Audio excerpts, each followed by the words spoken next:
Hello everyone, and welcome back to World of Warships Blitz with Terry. Today's video comes from Abaddon, who's been on the channel a couple of times. And Abaddon has a thing. Abaddon is getting extremely lucky in his battle, I find. So today he's in his Farragut, and on his top tier on a domination battle on Big Race, with a Krasny Krim and an Omaha on the enemy team, and both players kind of look like they might know a little bit about what they're doing. So let's see how this plays out. Now, the Farragut, tier 6 American destroyer, not very good at stealth torping, because I think it's like a couple 100 meters at best that you have between your detection and your torpedo range. In return, this thing has smokes, so you can, if you have a clear target, you can rush it, drop the torpedoes, and use the smoke to disengage.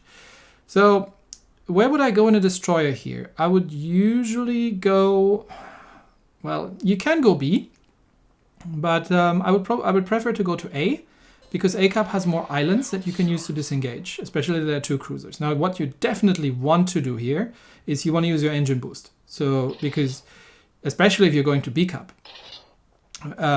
and someone makes the right call there, they need to capture A, because A is can often be quite an important cap here. But yeah, you want to use your engine boost to get into the capture circle as quickly as possible and get out again before half the enemy team shows up. Now, they do only have one destroyer, but they do have two cruisers. So, yep, you want to get out of there, and then probably turn left towards A or right towards C. But C is more ready. Someone's at C, and there's the Krasny Krim. So run, run. Nope, you're detected, and no, you're not. You cannot cap, and you're broadsiding a Krasny Krim. So he decides to drop some torpedoes, which is a very risky thing to do, because, well, the Krasny Krim is never going to run into these, and everyone's shooting now. So one thing the torpedoes have achieved is to push the Krasny Krim outside the cap circle. But the Octavius carrier over there, for example, comes preloaded with high explosive. So you really, really want to be careful what you're doing there. It has pushed the enemy ships outside the cap, though, and he still managed to get 2 torpedo hits. So they're holding currently 1 cap, and the enemy holds 1 cap, and no one holds A. So if they had gone to A, you can do a fighting retreat from A if you need to, or you can try to hold A for quite a while due to the island cover. So now the whole fleet's heading towards C, more or less, and there's still a smattering of enemy ships over there. So Abaddon again tries to do a run up, and he isn't spotted. He does have torpedoes away, so I would generally not drop 2 torpedoes right behind each other. And of course, he gets spotted again. Because again, you're in a Farragut. You're not there for stealth torping. When you're spotted and you're smoking up, stay in your smoke and use your guns. But I wouldn't drop the torpedoes like straight behind each other, because that leaves gaps in the middle, especially if you're dropping something. I mean, if you're dropping a battleship, and that October's carrier ran straight into all of them. So that was lucky. And then he flooded out. So if you're not interleaving your torpedoes, you're leaving gaps, and the wider your torpedo spread, the wider the gaps. So other ships can more easily thread through. So try to offset them just by a little bit, such that the two spreads interleave, which makes it a lot harder to dodge. So one of the enemy destroyers seems to have circled all the way around, and there's a Warspite, which is trying to get into the next map. But they're holding 2 caps now. They're 1 ship ahead, so they're starting to look good. And again, Abaddon's got torpedoes ready, trying to get into stealth range. It's a Warspite. He probably doesn't have high explosive loaded, but still, it's not an easy ship. So here you could have dropped him from here, but that's at the top range. Now he has to wait until the other ship is through. And there's the Queen Elizabeth, and he's sailing straight broadside on. So he drops both torpedoes straight ahead, but the Queen Elizabeth seems to have been paying attention, because he's slowing down and he's turning in, which is the exact right thing to do. So he takes 3 torpedoes, but that could have been a lot worse. And now Abaddon's out of torpedoes, and his smoke is off cooldown, and the Queen Elizabeth definitely has high explosive preloaded in general. So it's time to get out of there. and now they're one ship behind, and the enemy holds 2 caps. And one of their battleships has finally managed to cap A. So they've got a fight ahead of them still. Anyway, Abaddon's torpedoes are reasonably quick on the reload, and he's heading up. They've lost another ship. They've lost the Emile Bertin, which means that B cap's now secure, but the Arizona takes out the Krasny Krim, so that's equalized. They're still one ship behind, and they're 1 cap behind, so they have to do something here now.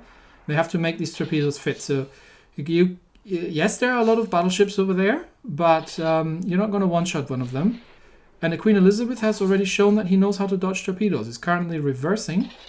And again, you're spotted, so you should know that he's being torpedoed at this point, if he's paying any attention.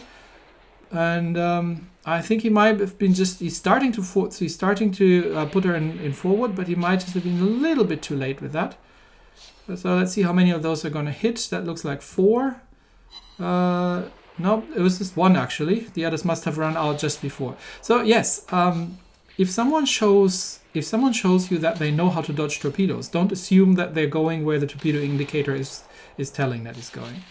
Also, the Farragut's a good gunboat, so use these guns, especially if you've got a smoke up. And again, you can use this mode aggressively. So they need to get a cap. Oh, they've just lost the other Farragut. The Omaha has taken him out. And the Omaha is heading straight here, so you can't hang around to deal with that Queen Elizabeth. You can either smoke up and try to torpedo him, but again, down the indicator. So if that's extremely risky because he's already dodged your torpedo spreads twice, and you're shooting at him, so he knows that you're coming. Plus, there's an Omaha right next to you. So now is a good time. Yes, now is a good time to use the smoke. And don't hang around too much inside the smoke. I would have put her in reverse a little bit, but because you're still detected, because you're outrunning your smoke. But the Omaha obviously sends torpedoes into the smoke. So in this case, it was a good choice to not hang around. And he's just used the smoke to disengage. So they're 3-on-3. They're behind on points. The enemy's holding 2 of the cap circles. The Congo there is full health.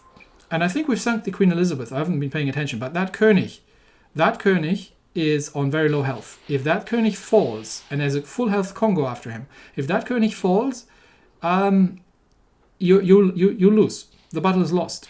And even still, you're behind on points and on caps, and you've only got 20 seconds left. You're going to need a miracle. Okay, the Arizona sinks the Omaha. That gets you ahead on points, which means that now the Congo must sink the König. You could have rushed the Congo here, to be honest, and distracted him from the König. Because you're not going to do anything from this distance. You're not going to be a threat to the Congo. And that König has to survive. Now, there's a fire on the Congo, but the Congo is full health. He doesn't care. And he survives. It looks like Congo actually sunk the König, but I think it happened 1 second after the battle timed out. You would have lost that one. My goodness, was that shaving it close. You, sir, are an extremely lucky player. I have to give you that one. That was close. It could have gone either way until the very last second. That König had to survive just after the battle ticked out.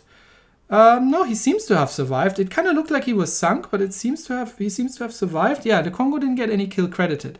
So when the game ended, the König was still alive. I think he got sunk while the endgame screen was up, by the looks of it. So yeah, you got extremely lucky with these torpedoes.